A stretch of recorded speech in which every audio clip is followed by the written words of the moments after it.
There comes a moment in a person's life when something shifts quietly inside. Nothing dramatic happens on the outside.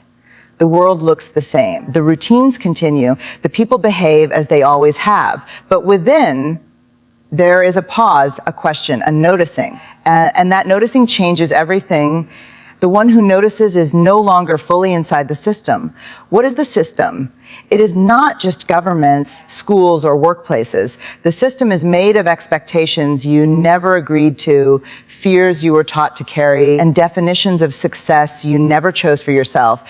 It is the silent script that says, be like them, want what they want, run where they runs, and never stop to ask why. Most people don't realize they are following a script.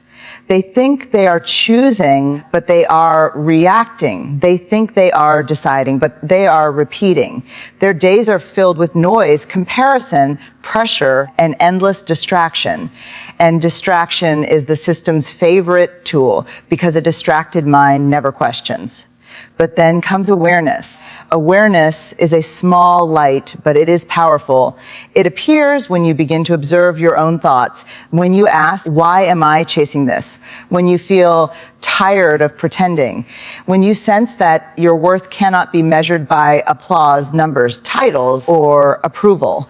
The moment you notice that you are being pushed by fear instead of pulled by purpose, you are already stepping outside the system. Freedom does not begin with fighting everything around you. It begins with seeing clearly within you. You start recognizing emotional manipulation. You start seeing how comparison steals joy. You start noticing how urgency is used to control your choices. And once you see it, you cannot unsee it.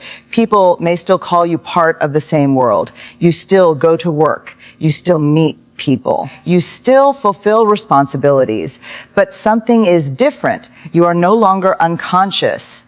You are no longer automatic. You are present, and presence is power. When you are present, you choose your responses instead of reacting by habit. You choose your values instead of borrowing them. You choose your pace instead of racing blindly. The system works on autopilot, but awareness puts you in manual control. Some will misunderstand you. When you stop chasing what everyone is chasing, they may say you lack ambition.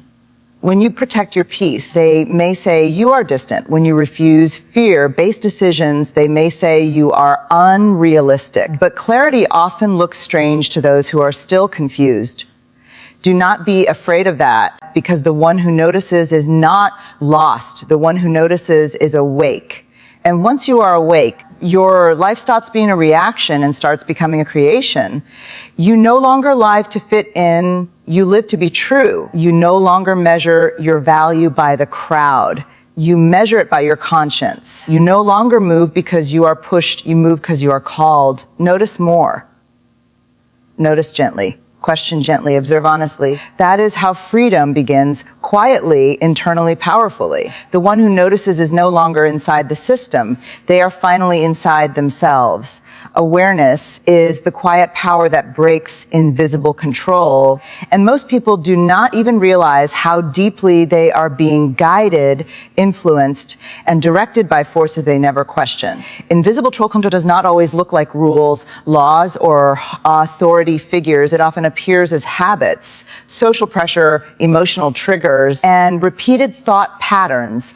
It lives in automatic behavior, in unquestioned beliefs, in inherited fears, and in borrowed definitions of success. A person can live for years inside these invisible walls and still believe they are completely free. Invisible control works best when it is not recognized. It shapes choices through fear of rejection, fear of failure, fear of being left behind. It pushes people to compare constantly, consume endlessly, and conform quietly. It teaches people to stay busy instead of being thoughtful, reactive instead of reflective, distracted instead of conscious. When the mind is always occupied, always scrolling, always chasing, it rarely stops to observe. And without observation, there is no awareness. Awareness begins with noticing your thoughts, your emotional reactions, emotions, your repeated patterns, and your internal dialogue. It starts when you pause and ask simple but powerful questions. Why did this upset me so much? Why do I want this so badly? Why am I afraid to say no? Why do I feel pressured to prove myself? These questions open small windows of clarity, and through those windows, control begins to lose its grip. The exit door is not outside. It is inside. You do not escape invisible control by running away from society, quitting your job, or rejecting responsibility. You exit by becoming conscious while still participating. Awareness allows you to see influence without automatically obeying it. You begin to recognize when advertising is creating artificial desire, when comparison is stealing gratitude, when urgency is manipulating your decisions, and when approval is shaping your personality. Seeing clearly creates space between stimulus and response. And in that space, freedom lives. Most control systems depend on emotional automation. Push the right fear, get the expected reaction. Trigger insecurity, get compliance. Create scarcity, get urgency. But awareness interrupts automation. When you are aware, you feel the trigger, but you do not instantly surrender to it. You notice the pressure, you breathe, you evaluate, you choose. That moment of conscious choice is the step through the exit door. Awareness is also uncomfortable at first because it removes illusions. It shows you where you have been pretending, where you have been performing, where you have been seeking validation instead of truth. It reveals how often your mood has been controlled by other people's opinions, how often your goals were borrowed, how often your stress was self-created through unconscious comparison.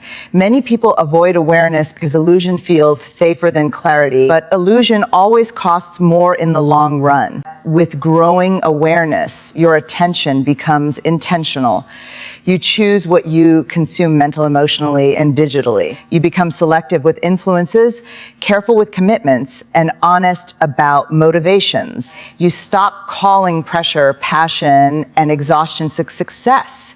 You stop glorifying burnout and start valuing balance. You begin to see that not every opportunity is aligned, not every trend is truth, and not every loud voice is wise. Awareness does not make you rebellious. It makes you responsible. You stop blaming the system for everything and start strengthening your inner authority. You realize that while influence exists, unconscious obedience is optional. You learn to observe before agreeing, to reflect before reacting, to understand before adopting. That is why awareness is the exit door from invisible control, because once you truly see, you cannot be silently driven anymore. You may still live in the same world, work in the same place, and interact with the same people, but your inner position changes. You are no longer being carried by the current. You are steering with consciousness, and that is where real freedom begins, quietly, steadily, and powerfully. Most systems that shape human behavior do not rely on force. They rely on psychology, emotion, and repetition. They are not maintained by visible chains, but by invisible pressures, subtle triggers, and constant mental noise. At the core of these systems are three powerful drivers: fear, comparison, and distraction. These forces keep people busy, reactive, and externally focused, making it difficult for them to question direction, purpose, and truth. Fear is one of the strongest motivators in any structured environment because fear creates urgency, and urgency reduces reflection. When people are afraid of falling behind, losing status, missing opportunities, or being rejected, they move quickly and think less. Fear says, hurry, prove, compete, secure, protect. It rarely says pause, understand, or evaluate. A fear-driven person can be easily guided because their decisions are based on avoidance rather than alignment.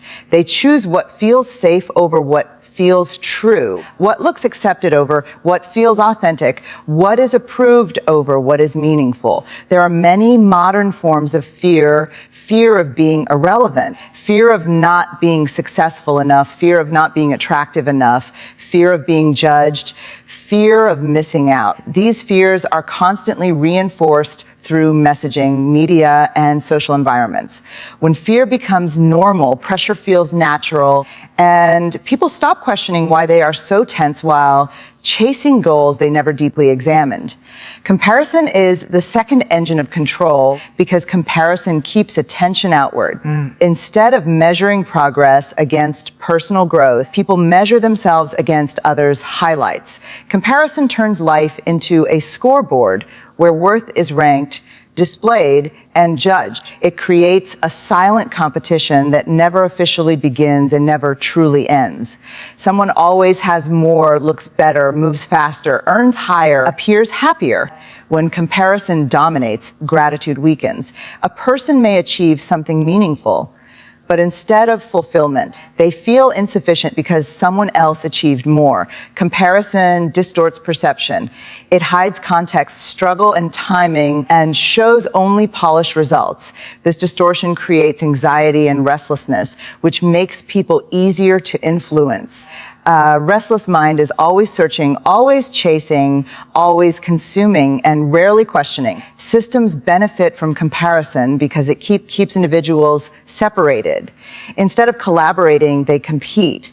Instead of understanding, they judge. Instead of growing inwardly, they perform outwardly. Comparison turns identity into a performance, and performance is easier to erect than authenticity. Distraction is the third and most silent driver because it feels harmless while being powerful. Distraction keeps awareness occupied and prevents deep thought. Constant notifications, endless content, rapid entertainment, and nonstop information streams leave little room for reflection. When every quiet moment is filled with stimulation, self-observation disappears. A distracted person rarely asks big questions. They do not ask why they feel empty after achievement, why they feel pressured without clarity, why they feel connected yet lonely. Distraction replaces depth with volume. It gives the feeling of engagement without the benefit of understanding. It consumes time that could have been used for insight, planning, healing, and intentional change. Fear pushes, comparison pulls, distraction blinds. Together, they create a loop of motion without direction. A person keeps moving but does not know why. They stay busy but feel unfulfilled. They stay connected but feel unheard. This loop is highly effective because it feels normal. When everyone is rushing, comparing, and scrolling, the behavior looks natural, not conditioned. Breaking this pattern does not require rejecting the world. It requires seeing the pattern clearly. When you recognize fear, you can question it. When you notice comparison, you can recenter on your own path. When you detect distraction, you can create moments of silence and focus. Awareness weakens all three drivers. When fear loses authority, choices become value-based. When comparison loses control, progress becomes personal. When distraction loses dominance, clarity returns. And with clarity, direction becomes intentional. That is how a person begins to step beyond system pressure, not by force, not by rebellion, but by conscious recognition, steady attention, and deliberate choice. Every system, whether social, cultural, or psychological, depends on patterns, repeated ways of thinking, behaving, reacting, and deciding. Patterns create predictability, and predictability creates control. When people follow patterns without questioning them, they become easy to guide, easy to influence, and easy to direct. The true turning point in personal freedom begins not when you fight the pattern, but when you question it calmly, honestly, and deeply. Questioning is not rebellion, is awareness in motion. It is the ability to pause and ask, why is this done this way? Why do I believe this? Why do I react like this? Why do I want what I want? Most people inherit their patterns from family habits, social expectations, education systems, and digital culture. They repeat emotional responses they learned in childhood, chase goals they absorbed from their environment, and fear outcomes they were taught to avoid. Because these patterns feel familiar, they feel true. But familiarity is not the same as truth. The moment you question a pattern, you interrupt automatic behavior. You create a gap between impulse and action. In that gap, consciousness appears. Instead of reacting instantly, you begin evaluating. Instead of agreeing automatically, you begin examining. This small pause is powerful because patterns survive on speed and unconscious repetition. Slow awareness weakens their hold. For example, many people follow the pattern of constant approval seeking, saying yes when they mean no, agreeing when they feel unsure, smiling when they feel hurt. When this pattern is unquestioned, it becomes personality. But when questioned, it becomes visible. You start asking, why do I need everyone to agree with me? Why am I uncomfortable with disapproval? Why do I feel guilty for setting boundaries? These questions expose the pattern, and once exposed, it no longer controls you in the same way. Questioning also reveals hidden motivations. You may discover that what you called ambition was actually fear of being left behind. What you called loyalty was actually fear of confrontation. What you called patience was actually avoidance. Patterns often wear respectable labels. Questioning removes the label and shows the mechanism underneath. This is not meant to create shame, but clarity. Clarity gives choice, and choice gives freedom. Many people avoid questioning because it feels risky. Patterns provide identity and stability. When you question them, you may feel uncertain, slower, or temporarily lost. You may disagree with popular opinions or step away from common goals. Others may feel uncomfortable with your questions because questioning spreads awareness, and awareness disrupts collective autopilot. But discomfort is often the doorway to growth. Yeah. Questioning patterns does not mean rejecting everything. It means testing what you follow. Some patterns will prove meaningful and aligned, and you will keep them with stronger conviction. Others will reveal themselves as outdated, fear-based, or externally imposed, and you will release them. The result is not chaos, but intentional living. When you question patterns in thinking, you reduce mental conditioning. When you question patterns in emotion, you improve emotional intelligence. When you question patterns in behavior, you build conscious discipline. You stop saying, this is just how I am, and start asking, is this how I choose to be? That shift transforms identity from fixed to evolving. There is also a deeper level of questioning the pattern of constant doing. Many systems reward nonstop productivity and treat rest as weakness. When you question this, you begin valuing restoration, reflection, and inner balance. You understand that effectiveness is not measured only by output, but by alignment and sustainability. You move from pressured action to purposeful action. The moment you truly question the pattern, you are no longer fully inside it, because participation without awareness becomes participation with choice. You may still operate within structures, but you are not psychologically owned by them. You are observing while engaging, choosing while participating, thinking while acting. That is the step outside, not physical escape, but mental independence, not loud resistance, but quiet clarity, not automatic repetition, but conscious direction. And it begins with a simple, powerful act, asking why, and being brave enough to listen to the answer. Many people believe freedom begins with external action, leaving a place, rejecting authority, breaking rules, or publicly resisting pressure. But outer rebellion without inner awareness often creates only a different kind of control. A person may escape one structure and unconsciously build another around the same fears, same emotional triggers, and same unexamined beliefs. True freedom does not start outside, it starts inside with observation, honesty, and conscious self-awareness. Inner observation is the practice of watching your own thoughts, emotions, reactions, and impulses without immediate judgment and without instant expression. It is the ability to notice what is happening within you before you decide what to do outside you. This sounds simple, but it is rare because most people are trained to react faster than they reflect. They speak before they understand their feeling, decide before they examine their motive, and act before they question their impulse. Outer rebellion is dramatic and visible. Inner observation is quiet and powerful. Outer rebellion says, they are wrong, I will resist. Inner observation asks, what is happening inside me right now? Why am I triggered? What belief is being touched? What fear is being activated? One fights the surface, the other transforms the root. When the root changes, behavior changes naturally without force. Without inner observation, rebellion can become another pattern of reaction.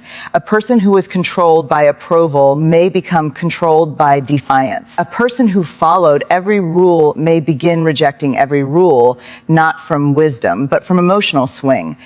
This is not freedom, it is inversion. The controller changes shape, but control remains. Inner observation prevents this trap by slowing the process and bringing consciousness into the decision. When you observe yourself, you begin to see your emotional mechanics. You notice how criticism creates heat in your chest, how comparison creates heaviness in your mood, how praise creates temporary expansion, how rejection creates contraction. Instead of being carried away by each wave, you start studying the wave. You ask, what story am I telling myself right now? What assumption am I making? What conclusion am I jumping to? Observation creates distance, and distance creates choice. Inner observation also exposes hidden attachments. You may discover that you are attached not only to comfort, but to struggle, not only to success, but to sympathy, not only to truth, but to being right. These attachments silently guide behavior. When unseen, they control direction. When seen, they loosen. You stop being driven by invisible emotional hooks and start being guided by examined values. Another power of inner observation is emotional responsibility. Instead of blaming people, systems, or situations for every internal state, you begin asking how you are interpreting events. Two people can face the same situation and feel different emotions because interpretation shapes experience. Observation lets you catch interpretation in real time. You can say, this is my reaction, not absolute reality. That realization is deeply liberating. Inner observation strengthens self-trust. You no longer need constant external validation to confirm your direction because you are in dialogue with your own conscience and clarity. Decisions become less impulsive and more aligned. You respond instead of react. You choose instead of explode. You pause instead of panic. This calm responsiveness is a stronger form of freedom than loud resistance. Practicing inner observation requires moments of silence, reflection, and mental space. It grows through journaling, mindful pauses, honest self-questioning, and conscious breathing before decisions. It is built when you review your day and ask, where did I react unconsciously? Where did I act with clarity? What triggered me? What centered me? This is not self-criticism. It is self-study. From this inner clarity, outer action becomes wiser. You may still challenge unfairness, refuse manipulation, and change environments, but your actions will come from understanding, not emotional overflow. You will not just be against something, you will be for something. Truth, alignment, dignity, and purpose. True freedom begins this way, quietly, internally, steadily, not with noise, but with noticing, not with rebellion first, but with observation first. When you can see yourself clearly, you cannot be easily controlled, easily provoked, or easily missiled. And that is the deepest form of freedom, the freedom of a conscious inner life that guides every outer step. In the end, stepping outside the system is not about escaping society, rejecting responsibility, or fighting everything around you. It is about waking up within your own mind. It begins with awareness, grows through questioning, strengthens through inner observation, and stabilizes through conscious choice. The system of fear, comparison, distraction, and unconscious patterns only works when it runs unnoticed. The moment you begin to see clearly, pause deeply, and choose intentionally, its invisible grip starts to loosen. Real change is not loud at first. It is subtle, personal, and internal. You start noticing your reactions, examining your motives, and correcting your direction. You stop living on autopilot and start living by alignment. Instead of being pushed by pressure, you are guided by purpose. Instead of chasing borrowed goals, you build meaningful ones. Instead of reacting to every trigger, you respond with clarity. The one who notices, questions, and observes is already transforming, not because the world changed, but because their consciousness did. And when consciousness changes, experience changes. That is true freedom, not outside control alone, but inside clarity.